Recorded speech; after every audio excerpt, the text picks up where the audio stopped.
Hello students, आज हम exercise नई शुरू करने जा रहे हैं। 8.1 शुरू कर रही हूँ मैं, 8th एक्सरसाइज। इससे पहले मैंने सेकंड और थर्ड एक्सरसाइज की वीडियो बनाई है और इसके बाद में बच्चों की डिमांड पे मैंने सोचा कि 8th एक्सरसाइज करा देते हैं। और वैसे मैं सारी एक्सरसाइजेस कराऊंगी, लेकिन ये थोड़ी सी बच्चों को हार्ड लगती है, तो वैसे ये बहुत ईजी है। अब हम इस पे स्टार्ट करते हैं। हमारे पास में गिवन है कि ट्राइंगल एबीसी जिसमें एंगल भी 90 डिग्री पे है। जैसे जैसे क्वेश्चन लिखा होगा आपको वैसे वैसे उसमें मेंशन करना है, क्योंकि एंगल भी 90 डिग्री पे है। तो हम हमेशा इसमें कोशिश करेंगे कि इस तरह से जब क्वेश्चन आएगा तो उसको हम एक उसका फिगर बना लेंगे। तो ए कहीं पे भी लिख दो, बी पे 90 डिग्री होना जरूरी है। और उसके बाद में सी, आप देखिए ए बी बोला गया है कितना 24 है और बी सी जो है वो 7 है। अब पूछा गया साइन ए कॉस ए। जैसे ही एंगल ए बोला जाएगा, यहां पे देखिए ए बोला गया, जो भी एंगल होता है हमेशा उसके सामने वाला परपेंडिकुलर होता है, ये याद रख लेना है। हम अगर ट्रायंगल की बात करें, राइट एंगल ट्रायंगल की बात करें, अगर हम ये वाले एंगल की बात करें तो परपेंडिकुलर ये बन जाएगा, बेस ये बन जाएगा, हाइपोटेनस ये बन जाएगा। लेकिन यही ट्रायंगल में अगर हम एंगल इसकी बात करते हैं तो ये परपेंडिकुलर बन जाएगा, ये बेस बन जाएगा और ये हाइपोटेनियस बन जाएगा। एक बात हमेशा ध्यान में रखनी है, अगर ये बात समझ में आ जाती है तो फिर हमारा क्वेश्चन कभी भी रॉन्ग नहीं हो सकता। अब क्वेश्चन पूछा गया कि साइन ए और कॉस ए की वैल्यू निकालनी है। हमने सबसे पहले यही देखना है कि एंगल कौन सा बोला गया। एंगल ए बोला गया तो हमारे सामने हम अपने मन में मान लेंगे, जब ए बोला गया तो एंगल ए के सामने वाला परपेंडिकुलर है और ये बेस है और ये हाइपोटेनस। हाइपोटेनस हमेशा सेम ही रहता है, क्योंकि सबसे जो 90 डिग्री के सामने वाला जो साइड होती है वो हमेशा हाइपोटेनस होता है। और आपने 9th क्लास में भी ये पढ़ा होगा कि जो सबसे बड़ा एंगल है उसके सामने वाली साइड ही सबसे बड़ी होती है।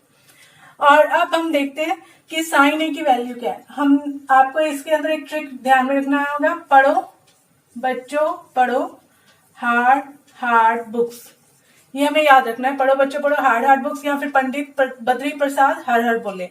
इस तरह से आपको ये याद रखनी है एक ट्रिक। इसमें आपको लिखना है फिर साइन कॉस टेन, अब इसी के नीचे आना है कॉट सेक कोसेक। ये आपको एक ट्रिक याद रखनी है, sine cos tan cot sec cosec. और पढ़ो बच्चों पढ़ो, हार्ड हार्ड बुक्स। जब हम इसको इस तरह से लिख लेंगे तो हमारे पास में साइन थीटा की वैल्यू क्या आती है। देखिए साइन थीटा बराबर क्या हो जाएगा, परपेंडिकुलर अपॉन में हाइपोटेनस। इधर से देखेंगे नीचे, कॉस थीटा इज इक्वल क्या हो गया हमारे पास में, बेस अपॉन में hypotenuse. Tan theta is equal क्या हो गया, परपेंडिकुलर अपॉन में बेस। और कॉट थीटा, अब देखिए नीचे वाली वैल्यू देख रहे हैं, यहाँ पे तो हमने देखा perpendicular upon base. Cot theta देखेंगे तो बेस अपॉन में परपेंडिकुलर। जिसकी भी वैल्यू देखनी है उसके नीचे या ऊपर देखना है। जैसे टेन थीटा के देखने तो टेन थीटा के नीचे देखना पड़ेगा परपेंडिकुलर अपॉन में बेस। कॉट थीटा देखना है तो कॉट थीटा के ऊपर की तरफ चलना पड़ेगा, बेस अपॉन में परपेंडिकुलर। और उसके बाद में हमारे पास में सेक थीटा इज इक्वल क्या आ जाएगा, हाइपोटेनियस अपॉन में बेस। और कोसेक थीटा क्या आ गया हमारे पास में, हाइपोटेनियस अपॉन में परपेंडिकुलर। हमने कई बार देखा होगा कि क्वेश्चन आ जाता है या फिर हमारे मैथमेटिक्स या फिजिक्स के पोर्शन में आ जाता है कि टेंजेंट क्या चीज है। टेंजेंट क्या होता है कि एंगल शो करता है कि किस एंगल पे जो स्लोप बना हुआ है परपेंडिकुलर अपन में बेस होता है। ये आपको बड़ी क्लासेस में और ज्यादा पता लगेगा। अभी हमारे यहाँ पे जो है उसके रिलेटेड मैं आपको थोड़ा थोड़ा सा बताने की कोशिश कर रही हूँ। अब हमारे पास में साइन ए की वैल्यू निकालनी है हमने, साइन ए। अब देखिए साइन ए की वैल्यू कितनी है। साइन थीटा का फॉर्मूला क्या होता है, साइन ए का या साइन थीटा का किसी भी एंगल का फॉर्मूला होगा, परपेंडिकुलर अपन में हाइपोटेनियस होता है। तो साइन ए इज इक्वल भी क्या होगा, परपेंडिकुलर अपन में हाइपोटेनियस। अब ध्यान में ये रखना है कि अगर ए बताया गया, ए का पूछा गया, तो ए के सामने वाला हम अपने परपेंडिकुलर मान लेंगे। ज्यादा मुश्किल नहीं, आप थोड़ा सा एक दो बार कॉन्शियस माइंड से थोड़ा करेंगे तो आपको आराम से बहुत इजीली समझ में आएगा। साइन थीटा का फॉर्मूला हमें याद हो जाएगा, परपेंडिकुलर अपन में हाइपोटेनियस है और हमें पता होना चाहिए कि थीटा के सामने वाला परपेंडिकुलर होता है।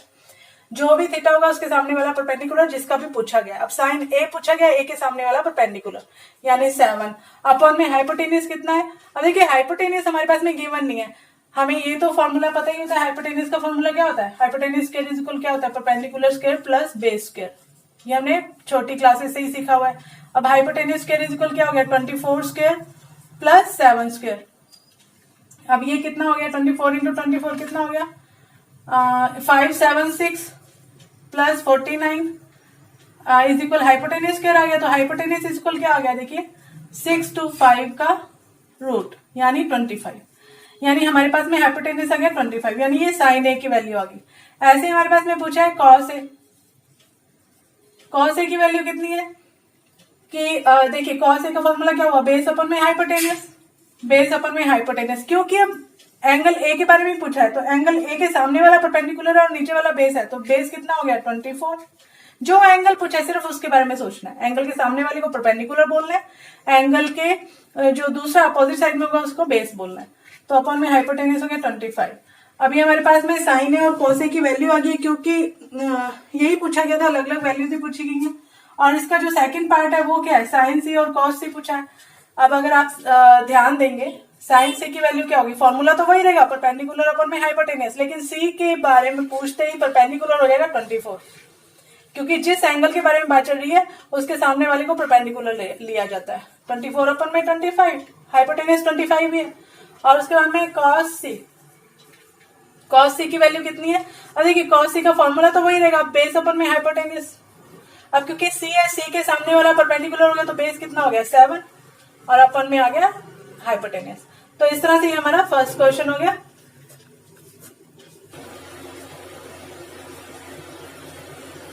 मैं यहाँ पे पहले से लिख के रख रही हूँ, पढ़ो बच्चों पढ़ो, हार्ड बुक्स यहाँ फिर पंडित बद्री प्रसाद हर बोले। अब इसमें देखिए हम सबकी वैल्यू देख लेते हैं, हमें ये लर्न कर लेना है, क्यों बना लेना, sine cos tan cot sec cosec, 2-3 बार इसको अपने हाथ से जरूर लिख लेना, हमें इसका तभी इसका प्लेस एकदम प्रॉपरली लर्न होता है कि कौन सी चीज कहाँ पे लिखनी है। अब देखिए हमारे पास में बोला है 10p। अब जैसे ही हमें सबसे पहले एंगल देखना है p, p के सामने वाला, देखिए यहाँ पे p की बात चल रही है, p के सामने वाला हमें अपने आप पता लगना चाहिए कि ये परपेंडिकुलर बन जाएगा और ये बेस बन जाएगा और ये हाइपोटेनियस बन जाएगा। सिर्फ 10p की बात करें क्योंकि यहाँ पे हमारे पास में एंगल है p। अब हमारे पास में फॉर्मूला क्या होता है, tan थीटा का फॉर्मूला क्या होता है, चाहे वो 10p हो q हो कुछ भी हो, tan का फॉर्मूला होता है परपेंडिकुलर अपन में बेस। अब देखिए परपेंडिकुलर क्या है, p के सामने वाला ही परपेंडिकुलर होगा, परपेंडिकुलर की वैल्यू हमें पता नहीं है। हाइपोटेनियस स्क्वायर इज इक्वल क्या होता है भाई, perpendicular square plus base square. अब परपेंडिकुलर की वैल्यू कितनी दी हुई है ये पता नहीं है, हाइपोटेनियस की वैल्यू होगी 13 की स्क्वायर और बेस हमारे पास में है 12। अब ये देखिए कितना हो गया 169। अब ये 12 स्क्वायर माइनस 144 कर दिया, 12 स्क्वायर यानी 144 होता है, ये इधर जाके माइनस में हो जाएगा, इज इक्वल परपेंडिकुलर स्क्वायर यानी आ गया 25, परपेंडिकुलर स्क्वायर यानी परपेंडिकुलर हो गया 25 का रूट, इट मीन्स 5, यानी परपेंडिकुलर की वैल्यू हमारे पास में आ गई 5। तब परपेंडिकुलर मानेंगे जब हमारे पास में एंगल P के बारे में बात कर रहे हैं, तो ये परपेंडिकुलर है, ठीक है। अब यहाँ पे क्या हो गया परपेंडिकुलर अपन में बेस। अब परपेंडिकुलर की वैल्यू आ गई हमारे पास में 5 और बेस की वैल्यू हमारे पास में है, जब P एंगल है तो परपेंडिकुलर सामने वाला और बेस ये है 12। अब ऐसे हमने देखना है कोट R। अब अगर कोट R, अब कौन से एंगल की बात चल रही है, कौन से एंगल की बात चल रही है, P एंगल की बात चल रही है, R एंगल की बात चल रही है, R एंगल की बात चल रही है, बिल्कुल सही। अब R एंगल की बात चल रही है तो परपेंडिकुलर किसको मानेंगे, इसके सामने वाले को, तो यानी परपेंडिकुलर क्या हो गया। अब हम पुराना वाला एकदम से माइंड से निकाल देंगे कि परपेंडिकुलर क्या है, बेस क्या है, क्योंकि अब हमारे पास में R की बात चल रही है, एंगल R की बात चल रही है, तो R के सामने वाला परपेंडिकुलर बन जाएगा। जिस भी एंगल के बारे में ट्रिग्नोमेट्रिक वैल्यू का पता लगाना हो, उस एंगल के सामने वाली साइड को हमेशा परपेंडिकुलर बोलना है, फिर फॉर्मूला लगाना है। अब कॉट R की बात चल रही है तो R के सामने वाला परपेंडिकुलर हो जाएगा और ये बेस हो जाएगा और ये हाइपोटेनियस का हाइपोटेनियस। अब कॉट का फॉर्मूला क्या होता है, बेस अपन में परपेंडिकुलर इज इक्वल, बेस कितना है भाई हमारे पास में, तो अब बेस हो गया 5 और परपेंडिकुलर हो गया 12। अब देखिए दोनों की वैल्यू पुट कर देते हैं, हमारे पास में 10p माइनस कॉट R है, 5 अपन में 12 माइनस 5 अपन में 12, दोनों की वैल्यू कितनी होगी 0 होगी, ठीक है। नेक्स्ट क्वेश्चन पे चलते हैं। तो देखिए हमारे पास में ये थर्ड क्वेश्चन है, इसमें दिया हुआ है कि साइन ए इक्वल 3/4, तो फाइंड आउट करना है कोस ए एंड टेन ए। अब आप थोड़ा ध्यान से सोचिएगा कि हमारे पास में गिवन क्या है, कि साइन ए की जो वैल्यू होती है, साइन ए की वैल्यू क्या होती है, परपेंडिकुलर अपन में हाइपोटेनियस, यानी परपेंडिकुलर को हाइपोटेनियस से डिवाइड करके 3/4 आ रहा है। यही गिवन दिया हुआ है हमारे पास में, गिवन है ये। अब मैं अगर आपसे पूछूं कि किसी को डिवाइड, अगर आपके मार्क्स क्या है, मान लीजिए मैंने आपको बोला कि आपके मार्क्स और आपके फ्रेंड के मार्क्स हैं वो हैं 10 और 15 है, तो मैंने दोनों के मार्क्स को डिवाइड किया तो इसका आंसर आ गया 2/3। अब देखिए ये तो उनका डिवाइड है, जैसे कि ये तो इन दोनों का डिवाइड है, परपेंडिकुलर और हाइपोटेनियस का। असली वाले जो नंबर्स हैं वो कैसे लाएंगे, हम ऐसे करेंगे जैसे ये इनका अगर हमारे पास में डिवाइड 2/3 है तो हम किसी एक ऐसा नंबर हमारा जरूर होता है, डिवाइड होने के बाद में जो आंसर आते हैं उनके लिए एक ऐसा नंबर जरूर होता है जिसको दोनों से मल्टीप्लाई करने पर असली वाली वैल्यूज आ जाती है, रियल वैल्यूज आ जाती है, जिनकी रियल जितना जो रियल नंबर्स हैं। ऐसे रियल परपेंडिकुलर, रियल हाइपोटेनियस अगर हमें पता लगाना होगा तो हमें कोई एक ऐसा नंबर ढूंढना होगा जिसको मल्टीप्लाई करने पर दोनों से असली वाले परपेंडिकुलर और हाइपोटेनियस आ जाएंगे, है ना। तो हम मानते हैं कि लाइक वो नंबर जो है, क्योंकि हमें नंबर तो पता ही नहीं है, तो हम मानते हैं कि वो नंबर k है या a है, वट एवर, तो k मान लेते हैं। तो let perpendicular is equal 3k and hypotenuse is equal 4k मान लेते हैं, क्योंकि k एक ऐसा नंबर है जिनको दोनों से मल्टीप्लाई करके असली वाली वैल्यूज आ सकती हैं। आई होप कि आपको ये बात समझ में आ गई होगी। तो हमारे पास में परपेंडिकुलर जो भी वैल्यूज दी हुई है उसको हमने मान लिया कि let it is 3k and 4k perpendicular. अब देखिए यानी जो डिवाइड करके तो 3/4 ही आ रहा है, लेकिन रियल वैल्यूज है वो 3k एंड 4k। अब हमारे पास में बेस कैसे आएगा, तो बेस कैसे आता है, बेस स्क्वायर बराबर क्या होता है, hypotenuse square minus perpendicular square, या फिर एक ही बात है, hypotenuse square equal perpendicular square plus base square. तो हम परपेंडिकुलर स्क्वायर को उधर ले गए हैं क्योंकि हमें बेस स्क्वायर की वैल्यू निकालनी है। तो हमारे पास में बेस स्क्वायर की वैल्यू नहीं है, हाइपोटेनियस की जगह हमने हमेशा ब्रैकेट में वैल्यू पुट करनी है। मैंने आपको पिछली एक्सरसाइजेज में भी बताया कि ये जो छोटी छोटी ट्रिक्स होती है हमें हमेशा ध्यान में रखनी चाहिए। 4k स्क्वायर और ये आ गया 3k स्क्वायर। अब देखिए 4 या 16k स्क्वायर, ये स्क्वायर दोनों के ऊपर दोनों की पावर बनेगा, तो 4 या 16k square minus 9k square आ गया हमारे पास में। तो ये कितना आ गया, 7k स्क्वायर आ गया। अब क्योंकि ये 7k स्क्वायर आया है तो हमारे पास में बेस स्क्वायर की वैल्यू कितनी आ गई, बेस इज इक्वल क्या आ गया, 7k स्क्वायर का रूट, यानी क्या आ जाएगा, √7k। अब देखिए इस पे तो स्क्वायर है इसलिए इसके ऊपर रूट लगाने रूट खत्म हो सकता है क्योंकि स्क्वायर से रूट कैंसिल हो जाता है, लेकिन 7 के लिए कोई स्क्वायर नहीं है तो वो स्क्वायर उसके ऊपर रूट उसके ऊपर लगा रहेगा। तो हमारे पास आंसर है √7k। अब हमारे पास में cos a की वैल्यू फाइंड आउट करनी है। cos a का फॉर्मूला क्या पता लग रहा है भाई, cos a का फॉर्मूला देखिए ये सारे एंगल a के बारे में बात चल रहे हैं तो हमेशा परपेंडिकुलर की जगह परपेंडिकुलर और बेस की जगह बेस ही रहेगा, क्योंकि एंगल तीनों में ए लिए हुए हैं। तो हमारे को इसमें परपेंडिकुलर बेस के लिए कोई टेंशन लेने की जरूरत नहीं है। और अब हमारे पास में cos a का फॉर्मूला क्या हुआ, बेस अपॉन में हाइपोटेनियस। अब बेस की वैल्यू हमने फाइंड आउट कर ली है √7k, हाइपोटेनियस की वैल्यू हमें पता थी 4k। अब k से k कैंसिल आ गया, ये कैंसिल हो गया तो यानी हमारे पास में आ गया √7/4। ये हमारे पास में cos a की वैल्यू आ गई। दूसरा है हमारे पास में tan a। tan a का फॉर्मूला क्या होता है, परपेंडिकुलर अपॉन में बेस।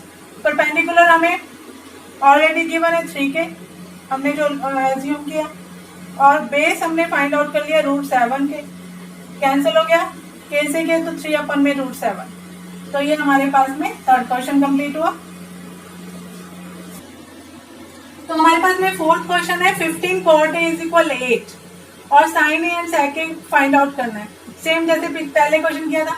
अच्छा कई बार बच्चों में कंफ्यूजन होता है कि ये cot और a दोनों को अलग अलग कर सकते हैं, cot इंटू a, ऐसा नहीं है। cot ये जो ट्रिग्नोमेट्रिक वैल्यूज है ना, ये एंगल के साथ में ट्रिग्नोमेट्रिक वैल्यूज होती हैं। cot a ही कुछ होता है, sin a, sin b, sin c, यानी एंगल साथ में होना ही चाहिए।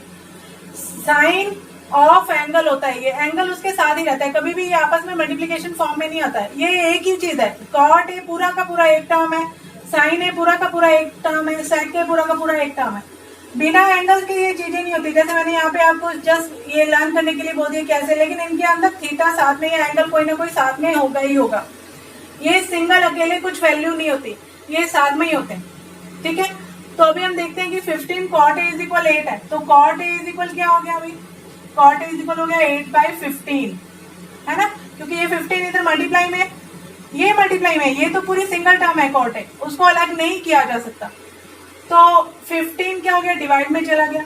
अब मैंने बोला था कि अगर पहले तो हम देखते हैं कि कॉट ए का फॉर्मूला क्या होता है, बेस अपॉन में परपेंडिकुलर, यानी ये बेस अपॉन में परपेंडिकुलर को डिवाइड करेंगे तो 8 अपॉन में 15 आएगा। ओरिजिनल बेस और ओरिजिनल परपेंडिकुलर कितना है, उसके लिए हमें क्या करना पड़ेगा। मैं आपको फिर से एग्जांपल बता रही हूँ कि मान लीजिए आपके पास में 10 कोई बिस्किट्स है और आपके फ्रेंड के पास में 20 है, तो दोनों का रेशियो कितना हो गया 1/2, यानी 1/2 ये डिवाइड आ गया। ओरिजिनल वैल्यू पता करने के लिए हमें कोई नंबर से दोनों को सेम वैल्यू से मल्टीप्लाई करना पड़ेगा। वो नंबर कौन सा होगा हमें यहाँ पे पता नहीं है, लेकिन यहाँ पे हमें पता लग रहा है कि 10 से अगर ऊपर नीचे मल्टीप्लाई करेंगे तो ओरिजिनल वैल्यूज आ जाएंगी। अब यहाँ पे ओरिजिनल बेस और ओरिजिनल परपेंडिकुलर पता करने के लिए हम मानते हैं कि लेट वो वैल्यू k है। तो हमारे पास में बेस आ गया 8k, परपेंडिकुलर आ गया हमारे पास में 15k, है ना। अब हमारे पास में हाइपोटेनियस की वैल्यू नहीं है, तो वो भी हम फाइंड आउट कर लेते हैं। हाइपोटेनियस स्क्वायर इक्वल क्या होता है, perpendicular square plus base square. Value bracket में पुट करनी है, बेस की जगह बेस की वैल्यू पुट कर देते हैं, परपेंडिकुलर की जगह परपेंडिकुलर की। तो 64k square plus 225k square. अब इसको ऐड कर लेते हैं तो ये आ जाएगा 289k स्क्वायर, यानी ये आ जाएगा। देखिए ये हाइपोटेनियस स्क्वायर की वैल्यू है, तो हाइपोटेनियस कितना आ गया, इसका रूट करना पड़ेगा। तो 289 का रूट होता है 17k, स्क्वायर का भी k हो जाएगा, रूट उधर जाके स्क्वायर उधर जाके रूट में बदल जाएगा। तो हमारे पास में हाइपोटेनियस की वैल्यू भी आ गई। अब किसी भी चीज की वैल्यू फाइंड करो, कोई भी ट्रिग्नोमेट्रिक वैल्यू की, हमें तो फॉर्मूला में पुट करना है। हमारे पास में बेस परपेंडिकुलर हाइपोटेनियस तीनों की वैल्यूज आ चुकी हैं। तो साइन ए क्या होता है, परपेंडिकुलर अपॉन में हाइपोटेनियस। अब यहाँ पे भी हमें इस एंगल से कोई लेना देना नहीं, क्योंकि सभी में एंगल ए ही दिया हुआ है और ओरिजिनल वैल्यूज हमें पता लग गया वो बेस परपेंडिकुलर की फॉर्म में ही आ रही है। तो परपेंडिकुलर की जगह हम रखेंगे हमारे पास में जो वैल्यू है 15k, हाइपोटेनियस हमने निकाल लिया 17k, k से k कैंसिल हो गया, तो हमारे पास में आ गया साइन ए इक्वल 15/17। सेक ए की वैल्यू क्या है, फॉर्मूला क्या है सेक ए का, हाइपोटेनियस अपन में बेस। हाइपोटेनियस की जगह क्या रखेंगे 17k अपॉन में बेस की जगह हमारे पास में क्या है 8k, k से k कैंसिल हो गया तो 17 अपॉन में 8। नेक्स्ट क्वेश्चन देखते हैं। तो ये इसमें हमारे पास में सेक थीटा इक्वल 13/12 गिवन है, और फिर सेम सेक थीटा इक्वल क्या होता है हाइपोटेनियस अपॉन में बेस। अब ये डिवाइड किया हुआ है हाइपोटेनियस अपॉन में बेस को, ओरिजिनल वैल्यू के लिए हमें कुछ k से मल्टीप्लाई करके ओरिजिनल वैल्यू आएंगी जो कि असली नंबर्स होंगे। अब हमारे पास में हाइपोटेनियस हमें पता लग गया 13k है, बेस हमारे पास में 12k है। अब अदर वैल्यूज सारी ट्रिग्नोमेट्रिक वैल्यूज हमारे पास में क्वेश्चन है, तो हमें 100% परपेंडिकुलर तो चाहिए ही होगा। परपेंडिकुलर के लिए हम क्या करेंगे, हमें फॉर्मूला पता है, यहाँ पे लगा लेते हैं। हाइपोटेनियस स्क्वायर इक्वल क्या होता है, perpendicular square plus base square. अब परपेंडिकुलर की जगह हमें पता नहीं है, बेस की जगह हम रख सकते हैं 12k, वैल्यू ब्रैकेट में पुट करनी है, हर बार बोल रही हूँ मैं। 169k square is equal perpendicular square plus 144k square. अब इससे क्या पता लगा, देखिए पी स्क्वायर को एक तरफ रखते हैं, अननोन वैल्यू को एक तरफ रखना चाहिए, इसको दूसरी तरफ लेकर जाते हैं। चाहे वो कुछ भी वैल्यू हो, अननोन वैल्यू को एक तरफ रखो और दूसरी वैल्यूज को, दूसरी टर्म्स को दूसरी तरफ ले जाके सॉल्व करना चाहिए। तो ये 25k स्क्वायर आ गया। अब p की वैल्यू क्या हो गई 5k, ठीक है। अब हम सारी ट्रिग्नोमेट्रिक वैल्यूज का पता लगा लेते हैं। साइन ए थीटा के बारे में चल रहा है, साइन थीटा एंगल सेम ही चल रहा है, तो परपेंडिकुलर अपॉन में हाइपोटेनियस। अब परपेंडिकुलर की जगह क्या रखेंगे 5k, हाइपोटेनियस हमें पता है 13k, यानी 5 अपॉन में 13। दूसरी वैल्यू देखिए, बस एक बार वैल्यू फाइंड करने की देर है, उसके बाद में सब वैल्यूज अपने आप फटाफट पता लग जाती है। बेस अपॉन में हाइपोटेनियस, अब बेस कितना है हमारे पास में 12k, हाइपोटेनियस 13k, तो ये हमारे पास में आ गया 12 अपॉन में 13। tan थीटा परपेंडिकुलर अपॉन में बेस, परपेंडिकुलर कितना है 5k, बेस है हमारे पास में 12k, 5 अपॉन में 12 आ गया। cot थीटा बेस अपॉन में परपेंडिकुलर, बेस हमारे पास में 12k, परपेंडिकुलर है 5k, 12 अपॉन में 5। सेक थीटा की वैल्यू तो गिवन ही है, कोसेक थीटा हाइपोटेनियस अपॉन में परपेंडिकुलर। हाइपोटेनियस की वैल्यू हमारे पास में 13 के और परपेंडिकुलर की कितनी है 5 के। तो हमारे पास में सारी ट्रिग्नोमेट्रिक वैल्यूज आ गई। इतना फर्क नहीं लगाना पड़ता, बस एक बार तीनों वैल्यूज आ गए हाइपोटेनियस, बेस और परपेंडिकुलर का, फिर उसके बाद में सीधा फॉर्मूलाज में पुट करो। लेकिन अगर अलग अलग एंगल दिए हो तो ये बार बार ध्यान कह रही हूँ कि ध्यान रखिएगा कि कौन सा एंगल जो दिया होता है उसके सामने वाले को परपेंडिकुलर बोलते हैं। सेम ही एंगल हो तो उसके परपेंडिकुलर तो सेम ही रहेगा, है ना। हमारे पास में क्वेश्चन 6 में गिवन है कि angle A and angle B acute angles है और cos A is equal cos B है। तो हमें प्रूफ करना है कि angle A is equal angle B. इसके लिए अब क्योंकि दो एक्यूट एंगल्स है यानी राइट एंगल किसी तीसरे एंगल पे बना होगा। अब मान लीजिए ये कोई ए है, ये कोई बी है जो कि एक्यूट एंगल्स है गिवन है, और यानी राइट एंगल कोई थर्ड एंगल होगा। राइट एंगल होता है ये ट्रिग्नोमेट्रिक वैल्यूज में एक एंगल राइट एंगल होता है। अब देखिए cos A is equal cos B है। हम पहले कॉस ए के बारे में बात करते हैं कि कॉस ए की वैल्यू कितनी है। कॉस का फॉर्मूला क्या होता है, बेस अपॉन में हाइपोटेनियस। अब अगर ए एंगल है तो जो सामने वाला क्या होगा, ए के सामने वाला परपेंडिकुलर हो जाएगा। ये कोई सी वैल्यू ले लेती हूँ मैं इसका पॉइंट, ये परपेंडिकुलर हो गया और ये बेस हो गया और ये हाइपोटेनियस हो गया। कॉस ए के लिए ये परपेंडिकुलर हो गया, ये बेस हो गया, ये हाइपोटेनियस हो गया, क्योंकि जिस एंगल के बारे में बात करते हैं उसके सामने वाला जो साइड होती है वो परपेंडिकुलर होती है। हमने लेकिन बेस लेना है। बेस की वैल्यू कितनी हुई, AC, बेस AC हो गया अपन में हाइपोटेनियस कितना हुआ भाई, AB। ये हमारे पास में कॉस A की वैल्यूज आ गई है, कॉस A की वैल्यू। अब हम देखते हैं कॉस B कितना आएगा।